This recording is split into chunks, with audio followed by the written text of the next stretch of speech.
Do you try to journal? I know I do, and it sometimes is difficult for me to stay consistent with it. I probably in my house have 20 different beautiful notebooks of different kinds that I've started. Sometimes I start and then there'll be a page a year later. Is that something you do? It's definitely something I do.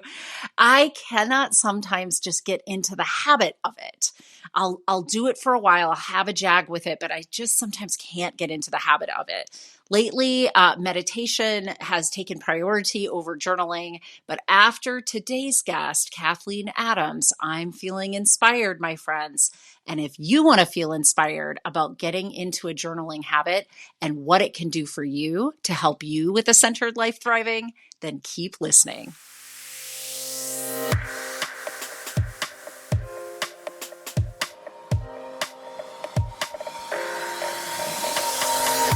Welcome.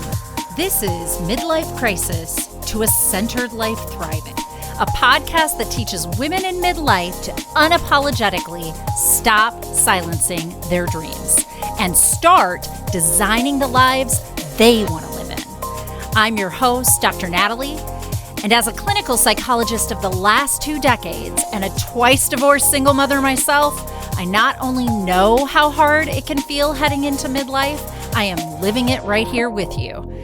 I have taken all the many failed attempts and lessons learned in my own life and combine it with my extensive clinical experience to give you the tools you need to make midlife the best time in your life. No joke. So let's get started.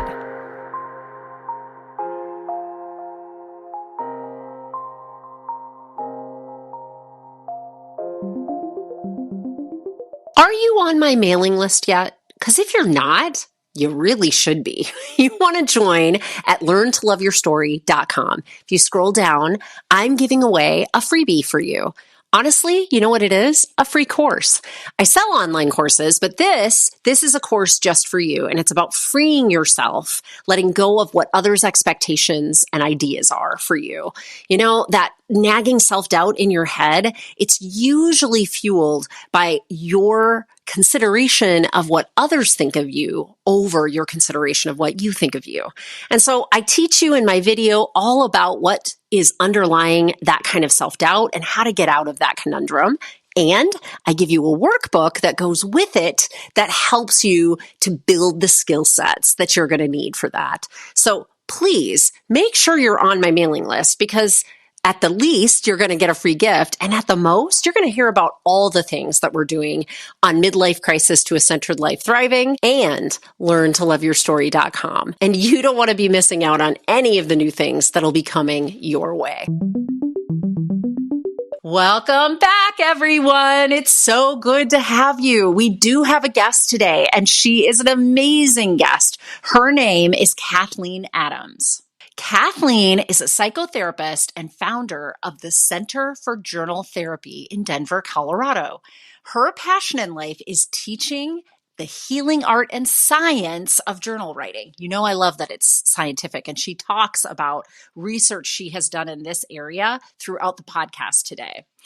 She wants to make sure that all who desire self-directed change see journaling as the way to get that to happen in their lives. She's delighted to be with us today to share how writing a journal can move you toward healing, growth, and change in surprisingly easy and time-efficient ways. So let me introduce you to Kathleen Adams. Welcome back to Midlife Crisis to a Centered Life Thriving. Today's guest is Kathleen Adams, and she's going to share with us some wonderful wisdom on how journaling can help us with personal growth, can help us get from that midlife crisis feel in midlife to that midlife centered life thriving. So without further ado, welcome, Kathleen, to the podcast. Thank you so much, Dr. Natalie. It's just a pleasure to be here. Thank you. So our first question for all of our guests is, tell us your story. And it could go all the way back to the beginning of time if you wanted to, or it could just be around this concept of journaling and why it became such a passion for you. Yeah, thank you. Well, my own passion with journaling started very early in life. I didn't know about journaling at the time, but my older sister, who now has a doctorate in education, would come home from first grade when she was 6 and I was 3, and she would play school with me and teach me everything she learned that day. So I learned how to read and write, not very well, but I learned how to read quite well when I was 3, and loved reading, loved stories, knew from the time I was very small, probably 4, that I wanted to be a writer when I grew up because I loved hearing stories and reading stories, and I wanted to offer stories to other people. So I think I started my first novel when I was 7, and it lasted about 4 pages, and then I ran out of plot.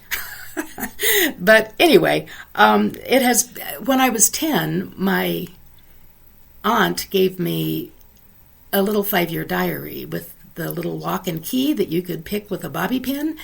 And I knew this because I'd been snooping in my sister's diary for a couple of years by then. Not because I cared about what she was doing. I cared that she was doing something. And it was important enough to write down. So I imagined that I would someday have a life that merited chronicle. And I did approach my 5-year diary with great enthusiasm, but it actually didn't turn out very well because some days I didn't have anything to say, and some days I had lots to say and had to write in more than 1 year's worth of space. Yeah. So it just wasn't sometimes I wrote things that were really personal, and then I tore that page out, and then I didn't have it the next year. Anyway, I didn't have a really successful start, but I liked the idea of it. And pretty soon I graduated to spiral notebooks, and that was a lot more freeing. But from, fast forward a whole bunch of years, and when I was just kind of on the early side of midlife, when I was 34, I had a really very lucrative and enjoyable and growth process job as eventually editorial vice president of a small publishing company. Started out as editor, and we did business management newsletters and books for entrepreneurs and business owners who really didn't have any business experience. So it was worthwhile work. My boss was a Harvard MBA whose father had owned a Big O tire store in Missouri and always struggled with not knowing anything about business. So that was his mission, and it was a great mission, and we did it well. But I woke up one day knowing that this was not my life's work, and this was not what my soul wanted to be doing, and I wanted to do a different type of writing, and I had no idea what. So I rattled around for a while, and eventually some friends asked me if I would teach a little class on journal writing, and I said, just get a notebook. It's not hard. And they said, well, it's not hard for you. So I looked at my old journals and how I wrote in my journal, and I realized that I made a lot of use of different ways to write, different techniques, different not strategies. I called them techniques, many of which came from my journalistic background. I was an undergraduate major in journalism, and my creative writing from undergraduate school and earlier in life. So, for instance, unsent letters is a very common form of journal writing, where you write to cathart or to confess or to clarify for yourself. And that was one of the techniques that I thought would be useful for my friends to know about. It turned out in the early days there were 21 of those techniques. It has since kind of slimmed down to 18 because it was a very busy workshop. And and they sat on my living room floor and acted like I knew what I was doing. And I knew almost instantly that the intersection between writing and counseling was my life's work. I was a first semester graduate student in my counseling program at that point. In my wanderings since publishing, I had decided that I didn't know if therapy was my life's work, but I thought it might be, and might be part of it anyway. And, how could you go wrong with some psychology training?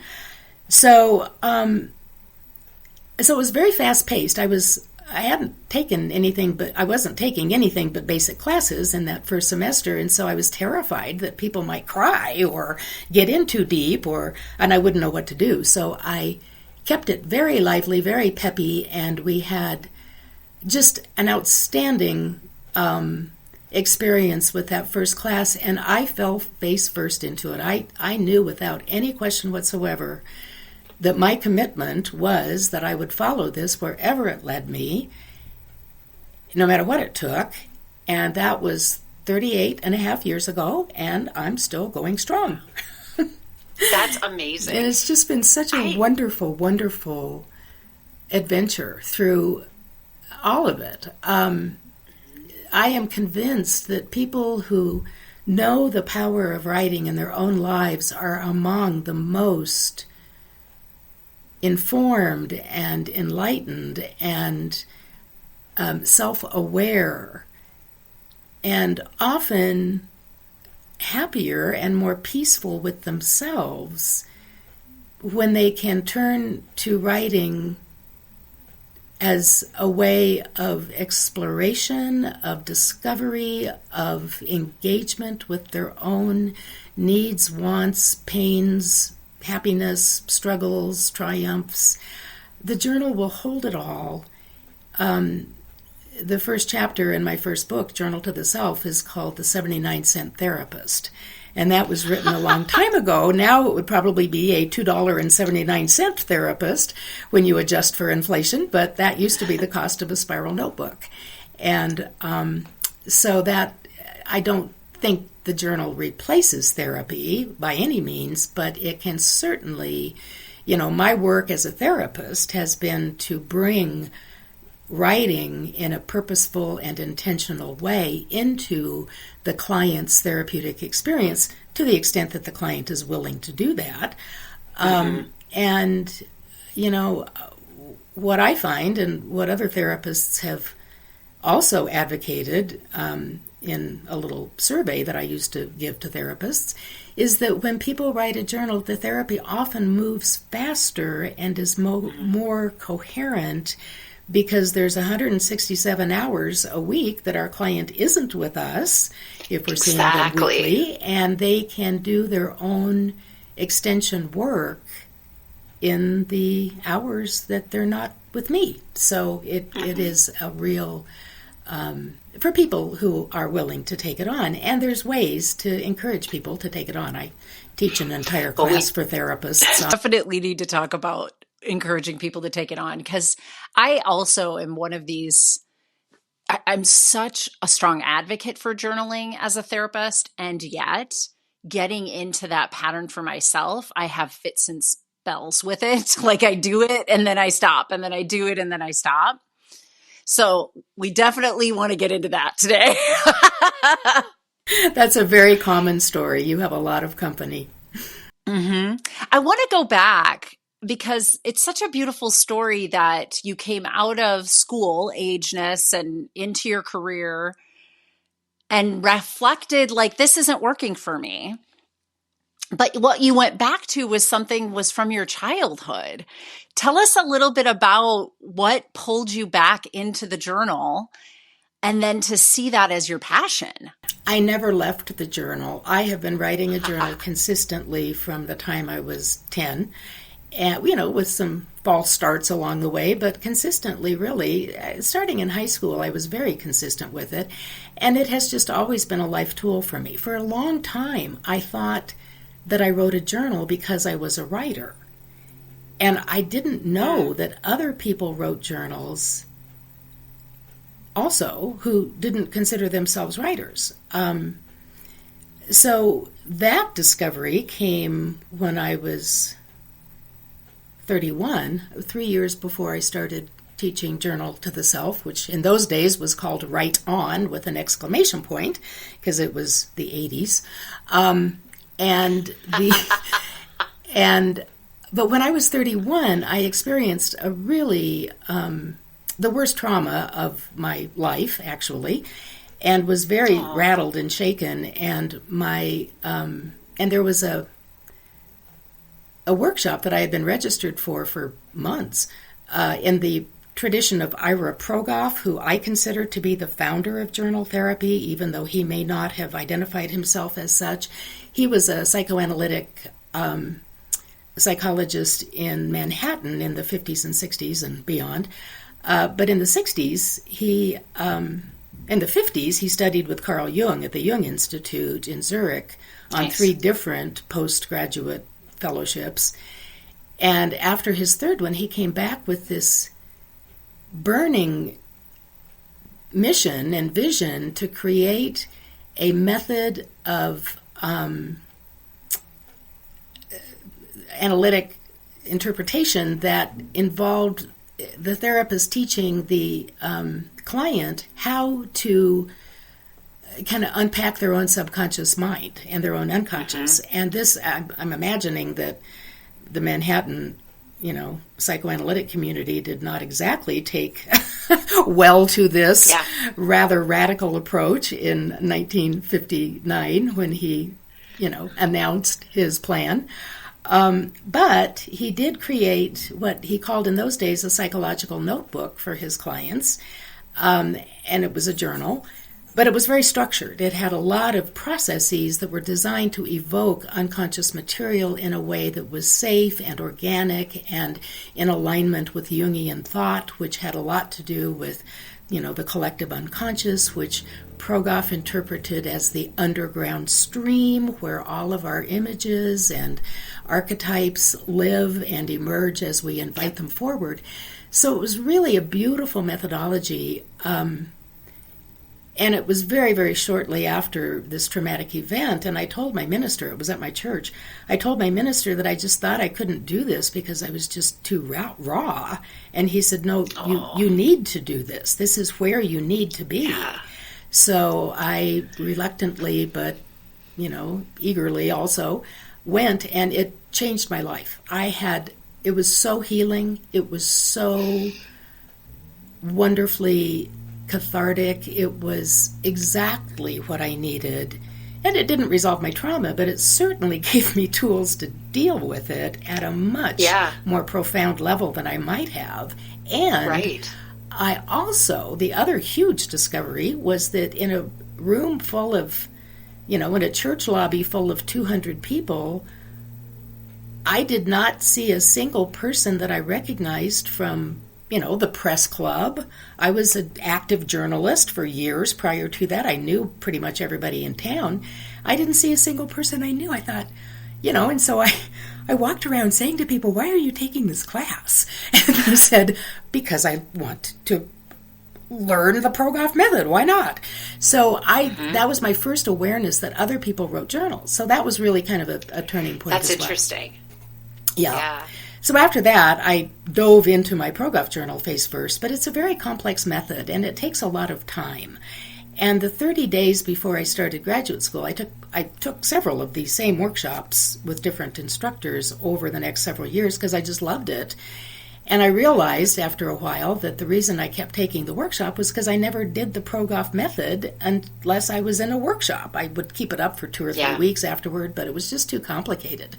So the month before I started graduate school, I decided to just devote 30 days to really working the journal as it should be worked. And it was wonderful preparation, but I was spending like 3 hours a day on it. And I thought, I get it. I realize why people don't do this, why I don't do this anymore. It's because it takes too much time. And I remember having the thought, I wish there were a real journal method for real people who have real lives. And then, a few weeks later, I'm creating one. I thought the same thing. The artist's way is different, but also does that and dedicates a lot of time. And so people start it like with full start. They're going to do it. And then, a week into 3 pages every morning. I loved my own morning pages when I was writing morning pages. I started writing morning pages because when the book came out in 1991 or something. Yeah, it's been a while too. Yeah. I started getting referrals for journal therapy assessments. By that time, I was in private practice. And I started getting requests for assessments for journal therapy because people were saying, my therapist colleagues were saying, my client's writing a journal, but she seems to be getting worse instead of better. What's up? And I'm like, I don't know. So what I discovered was that the people that were referred to me for like just a quick check-in interpretation had discovered the artist's way and were writing morning pages. And when I kind of layered down to that with them, it's like, well, what happens and when are you doing, all that. I had read the book, I knew the method, I wasn't really practicing it myself.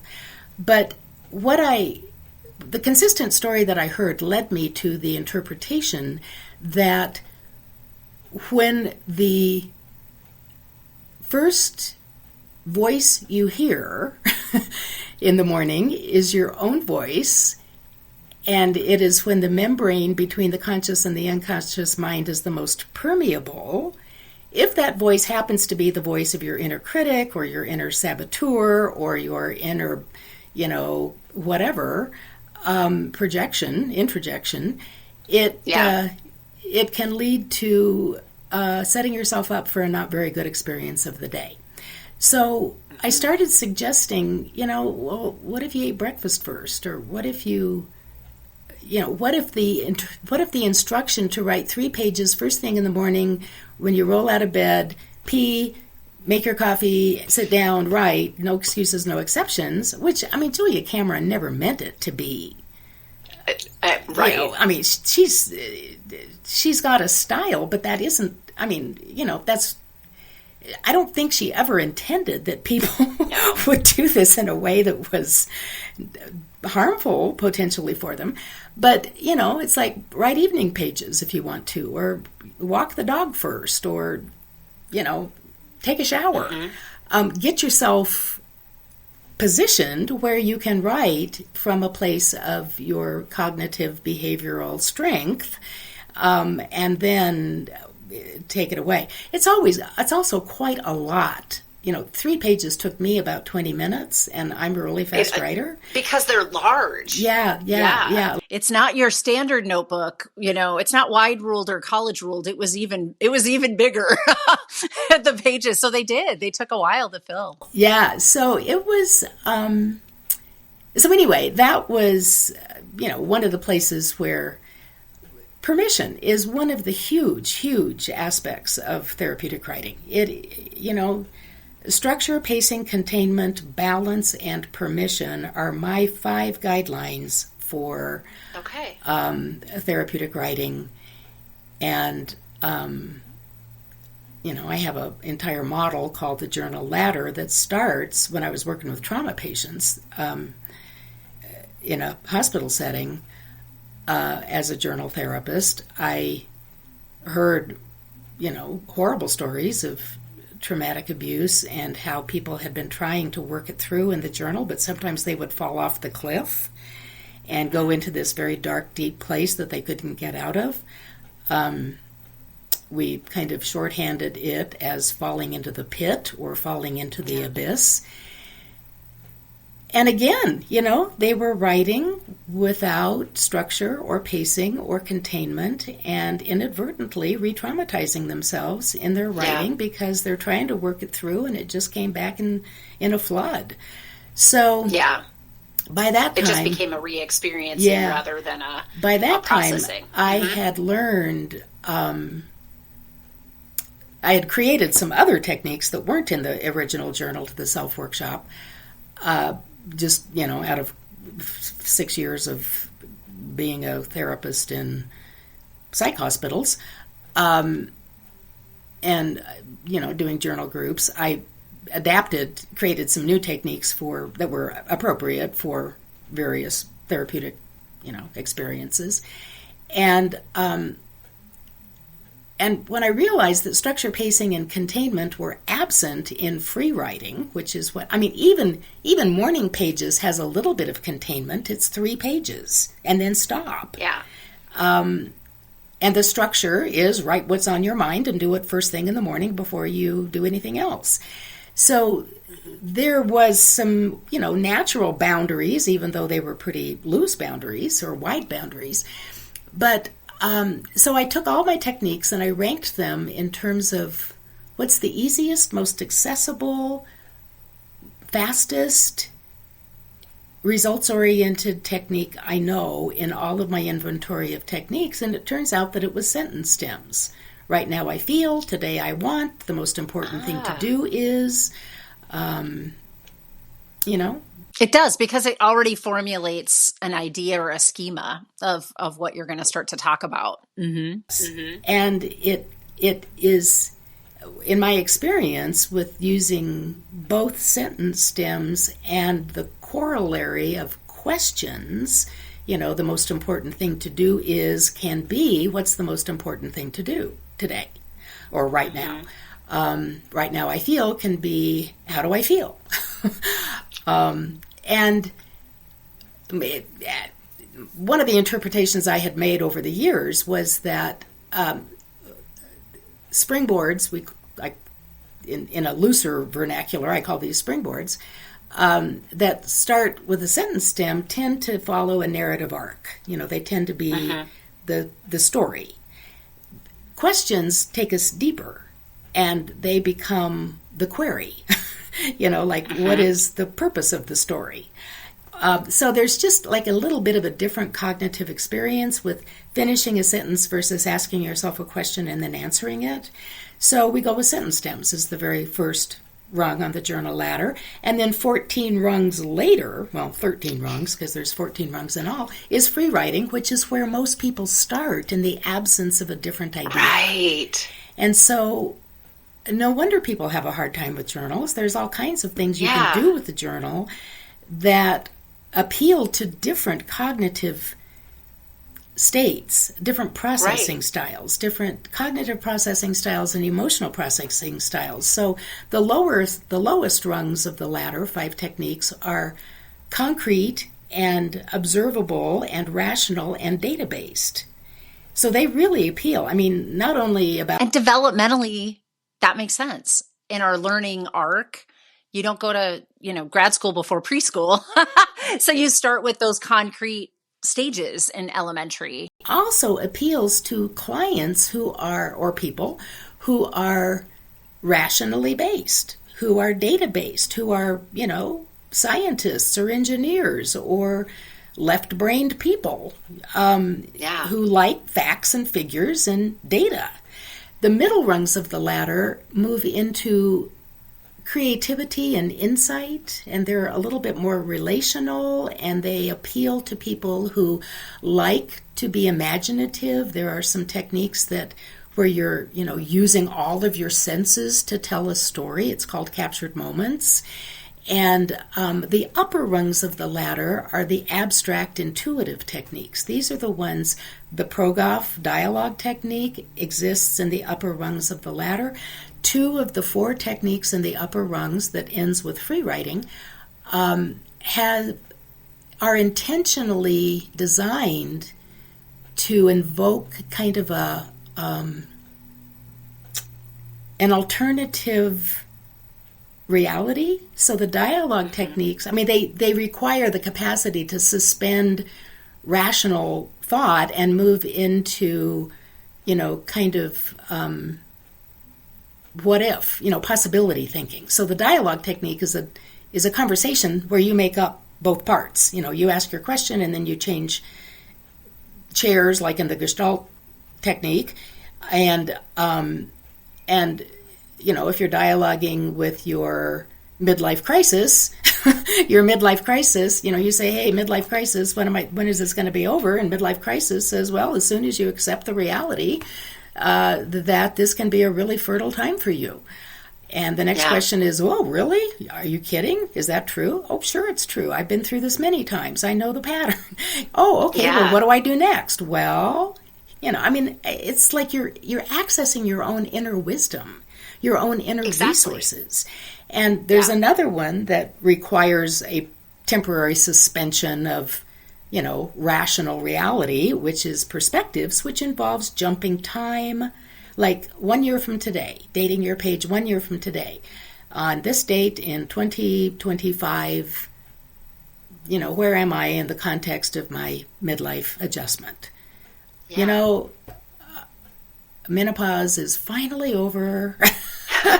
I don't think that'll happen in a year for me, but thanks, Kathleen, for the thought. No, I'm just kidding.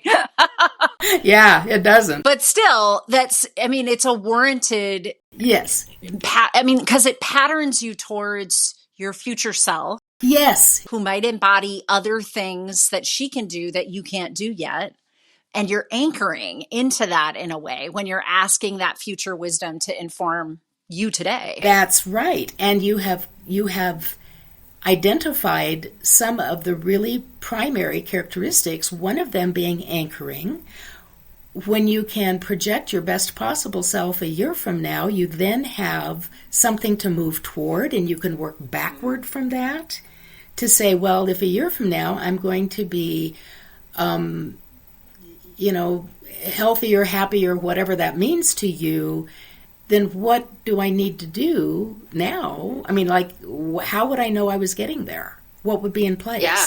And so working backwards from the goal can help map a journey that may or, it's not about having sudden ESP and having the future reveal itself to you. It's about making something up, and if you like what you made up, seeing if you can make it happen.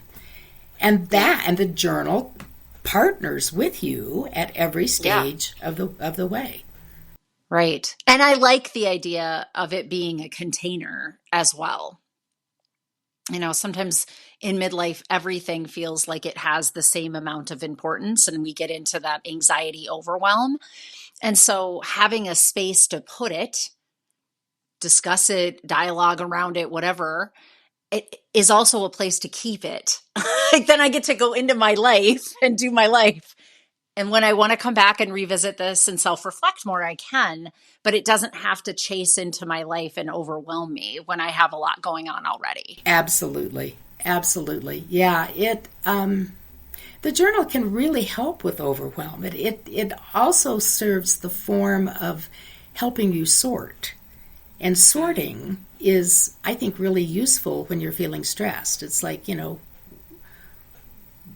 what's in the really what matters bucket, and what's in the, this is a pain in the butt, but I have to do it bucket, and what fits in the I don't want to have anything to do with this bucket, and then you can identify what really matters to you and where you want to place your time and focus. And sometimes we can't avoid, not everybody has a job that they love. Not everybody has a family that's, self-reliant, or even gets along all the time. But you have to deal with those things anyway. But then you move into the coping strategies of, what are my resources? How do I activate my resources? And all of this is very, very available. I would wonder, do you have any thoughts about how is journaling going to be the most helpful for women in midlife that are in that kind of stuck, not knowing what the next, they're still resisting that midlife could be their best life, for instance. So they're feeling kind of in that stuck place of being attached to the earlier version, earlier adulthood for them. How is journaling going to help them? There's a lot of self-soothing that can happen in the journal. There's a lot of nurturing. And when I'm working with people who are struggling with, any sort of adaptation to a changed reality, one of the first things we do is see if we can resource an inner ally that is maybe the wise self, maybe it's the energetic self, maybe it's the thriving self. It can be different things for different people. I had a client once who used her, stuffed animal from childhood that she still had, that had listened to all of her secrets when she was young, and she still had that stuffed animal, and that was the symbol, the thing that she chose as her inner ally. But when we find the inner ally, and, there's a technique in the middle rungs, the insight-oriented and creative rungs, called character sketch, and that comes from my fiction writing history, where I was going to say that sounds like a writing skill. Yeah. So, when we're writing fiction, we write character sketches of our characters so that we can, not so much to include in the writing, but just so we can understand them and understand their motivations and what drives them and how did they get to be this way and what do they want? What kind of shoes do they wear? What do they eat for breakfast? What's on their mixtape? And that dates me, doesn't it? I love these 80s references. It's so amazing for me. that ages me. But so the character sketch of the inner ally, so that it becomes a kind of more tangible. And then, there can be writing from the perspective of the inner ally, or the inner ally can be consulted. You can have an entire board of directors internally. Whoever Taylor Swift can be on your board of directors if you're a Swiftie, and what would she say about this? She would say, girl, get up there and do it. Yeah. Shake it off. Yeah. Mm-hmm. So I think the beginning of a relationship with the journal is one that can use some cultivation too, so that the stage is set for a trusting relationship. And one of the ways that I always encourage people to start out is with a note, a little, take the first page of any blank book or notebook, whatever, and just leave that very first page blank, turn the page, write maybe the title of the journal, if you have one, or at least the starting date. Turn the page again. On page 3, I invite people to write something like, this is my personal journal. Please don't read it without my permission. Thank you very much for respecting my privacy. And then another blank book page, and then write, sometimes on the next page I recommend saying, as I was saying, please don't read this. And this doesn't actually stop anyone from reading a journal that is bent on reading a journal, but it does stop people who accidentally picked it up going, I wonder what this is. Oh, it's Mom's journal. I better not read it. Well, or it's my wife's journal. Maybe a teenager would love to read their mom's journal. I don't know. But that's just the beginning of protecting privacy. That's the boundary that you set and take a stand for with yourself. Not necessarily for other people, but just with yourself. I have the right to my personal thoughts and feelings. Nobody can take that. That's a really good point. Yeah. It's almost like you're naming that for yourself and setting the boundary instead of like, have I set this boundary well enough that no one's actually going to get to this? It's just the naming, the action of doing that is healing. Yeah. That's a really good point. Yeah. So then privacy continues with taking responsibility for keeping it in a safe place. If you have a locking desk drawer or a filing cabinet, if you have a book bag that goes with you everywhere, if you keep a digital journal, that's fine too. That just password protected.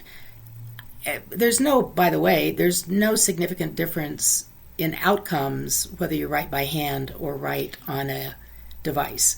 I did a research study in 2015, I think, on as part of a 30-day digital journaling challenge that a colleague of mine, Nathan Oren, was hosting.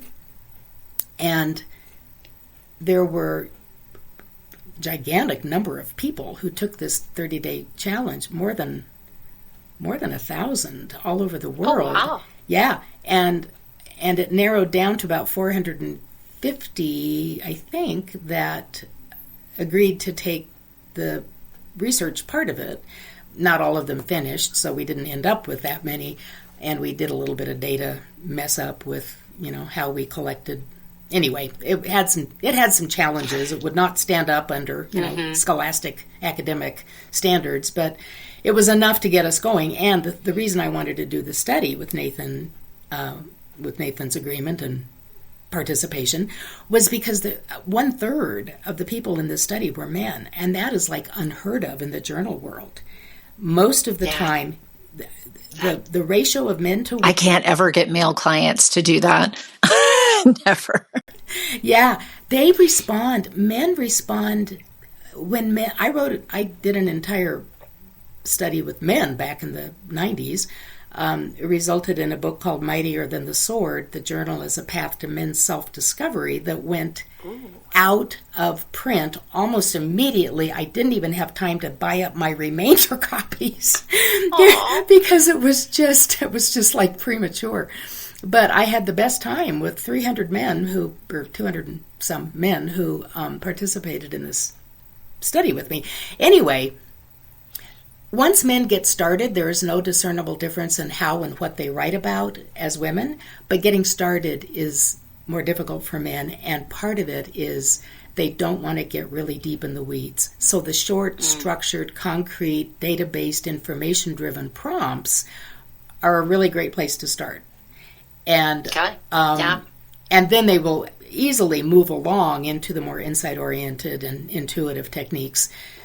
Most of them will. I mean, some will just always stay there because that's where they want to be. But where was I going with this? Oh, the men, there were 1/3 of the participants were men, and it was an opportunity to really see how men responded to writing. So there were the biggest significant difference between men and women in this study. There was almost no difference in outcomes, whether you wrote digitally or by hand. Problem solving, insight orientation, clarity, focus, all of these things were approximately equal. The one place where it really, really differed was when I asked the question, how comfortable are you writing by hand? And a separate question, how comfortable are you writing digitally on a device? There was only a 2% difference in comfortable or very comfortable with digital writing. Men were 2 points higher than women on their comfort level with digital writing. Handwriting, 19-point difference. Yeah. Men, 19%, there was a 19% gap between. Yeah, so they didn't like it as much as women. No, and they think that writing by hand is how you write a journal. Oh, so that's part of why that holds them back. If you can just tell your male clients, perfectly fine. If you want to get an app, you want to write on your phone, you want to write on your computer, doesn't matter. Do whatever floats your boat. Wow. Easy. That's good to know. And some of them still won't because they don't like, but then privacy comes in too. They don't want to be, they don't. And permission to rip it up and shred it if you want to. Yeah. No one says it has to stay in existence. That might be one of the ways you keep it safe. It still has done something for you. You can always go back and reread journals, which is another step. But the writing of it and the catharsis of just that process is a beautiful healing process in and of itself, even if you burn it the next day or erase it, delete the file. And piggybacking on that, another very effective protocol, I suppose, that's kind of a harsh word for it, but a standard maybe. Practice, recommendation that I always make is the reflection right, which I am convinced harvests insight faster and more readily than any other thing. I mean, it's not at all uncommon to have something insightful just fall out of your pen or out of your fingertips. But the reflection right, which happens at the end of a journal entry, reading it back and synthesizing what happened as I read the. Yeah. So the reflection right starts out, as I read this, I realize, I'm interested in, I'm curious about. As I read this, I think, I feel, I want. As I read this, I'm surprised by. Any of those, just whatever organically happens, that is where, as I read this, I get it that I'm not going to be any younger than I am right now. And so if I'm procrastinating on something, this might be the time to start it. Yeah. Or as I read this, I realize that I really don't care as much about getting older as I used to. Or, I love that. So tell us, how do we make this a commitment? How do we make this a habit for ourselves? That'll be our little end piece of wisdom from you. Okay, thank you. Willingness to try, willingness to mix it up, to write different ways for different ways for different circumstances, trying a lot of different techniques and seeing what works. Where do you fit on the journal ladder? The journal ladder, I wrote this paper called The Journal Ladder that is mostly for therapists, but I think I would like to offer it to your audience because it just really kind of frames thank you. what we've been saying. Yeah. And I also have a little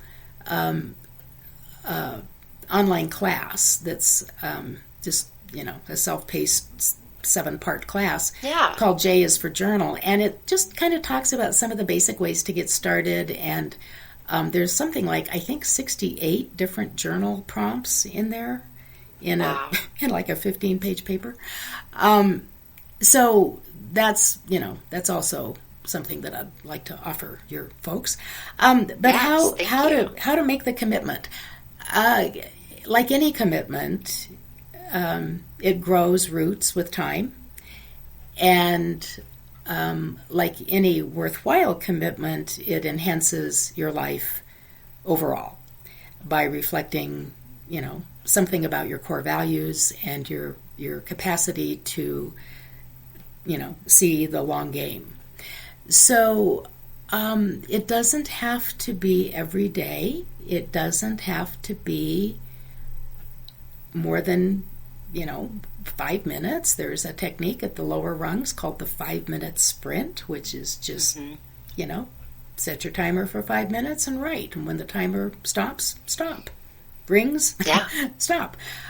So there's an amazing amount that can happen in 5 minutes if you skip all the messing around at the first, the complaining, the whining. I can whine for a long time before I can whine for way more than 5 minutes. Yeah, really.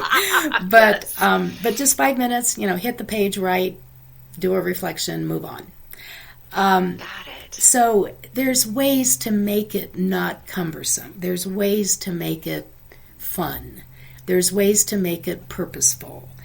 And I think anyone who has a sincere desire to explore, balance in the journal is really important too. If you are writing about really challenging or difficult or emotionally loaded things, balance it out with, what's the view from your window at sunrise? What is a moment of intimacy that you cherish that you had this week?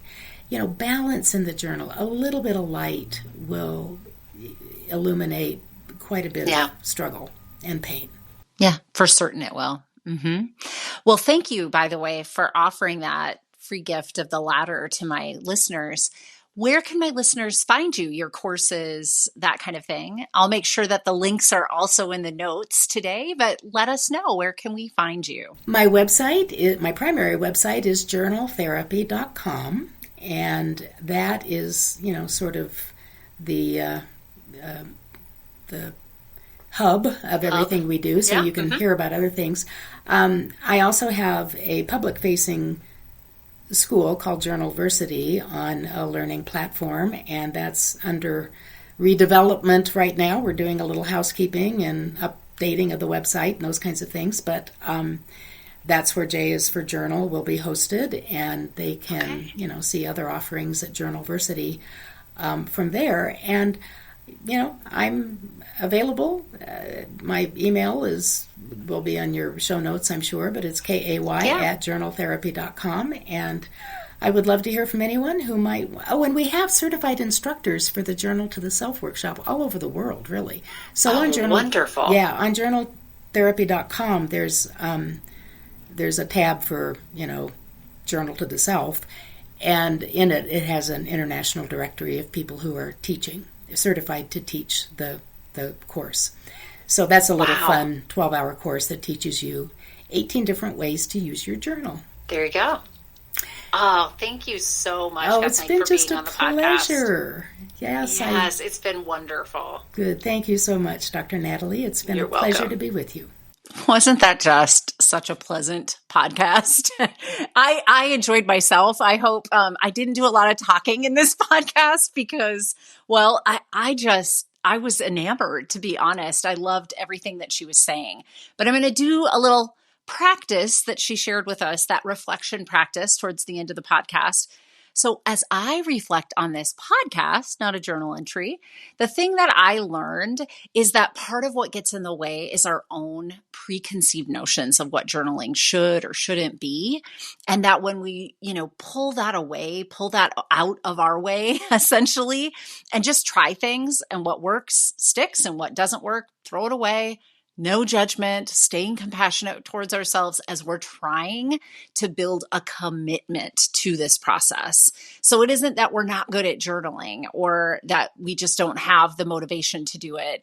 I think sometimes it's the programming and conditioning in our lives of what it should look like that sort of gets in the way for us. So I want you to really think about what you learned from Kathleen Adams today. See if journaling is something that would be useful to you as you try to journey towards that centered life thriving.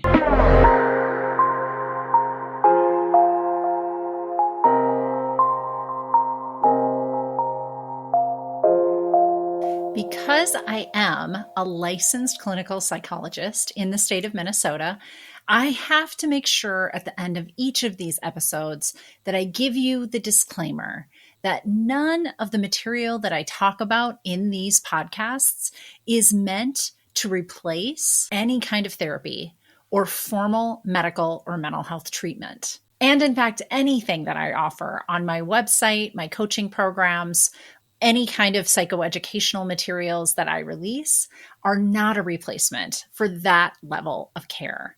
So just take that into account when you listen. This is information for you, and hopefully you find it of value, both as an educational tool and for your entertainment. And I also want to mention that if anyone you know is in a mental health crisis, needs additional help, I always include these 2 crisis resources. They're available to anybody. Pick up the phone and dial 988 for the National Suicide Prevention Lifeline. And you can always visit their website at suicidepreventionlifeline.org. Additionally, there's actually a crisis text line. So if you're not somebody that likes to pick up the phone, text HOME, home, to 741-741 to the crisis text line. And you can find them online at crisistextline.org. Thank you for listening to my podcast, and I hope that you like and follow me wherever you get your podcasts, and maybe consider leaving me a review. It always helps me to keep this podcast relevant when I know what you want to hear about.